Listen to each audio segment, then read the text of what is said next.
Joining us with more on the busy day in Washington is political reporter Shira Toeplitz. Shira, good morning to you.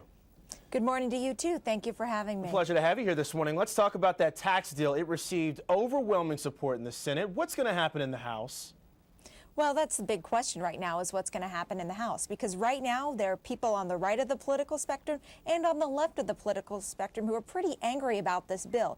House Democrats, as we know from last week, basically rejected it, and a lot of Republicans, especially very conservative Republicans, are concerned because of the major price tag that comes with this bill. It's supposed to cost $850 billion, and that money is not paid for.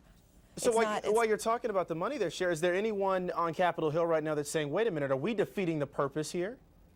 Yes, there are certainly voices, especially conservative Republicans, who are very concerned about the price tag associated with this tax cut bill. And if you look at the senators who voted against the bill, all the Republican senators who voted against the bill in the Senate today, and again, just a handful of them, their reasons were very simply, we cannot add to the deficit this much. And we've started to hear voices in the House from members and from very conservative districts and members who are known to be very conservative, and they were also very concerned about how much of a blow this would be to the deficit. Well, let's switch gears here and talk about health care for a second. The president got a blow Monday from a judge in Virginia. He declared the health care law unconstitutional. How much of a setback is this to the administration?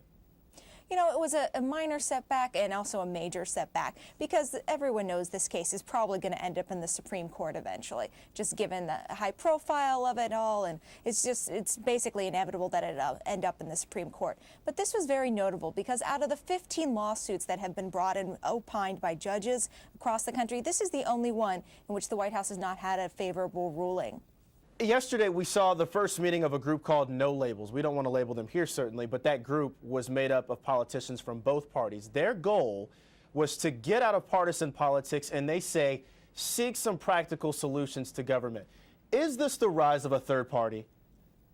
You know, I thought that group was a very interesting, notable, mostly because of all the people who were supporting it.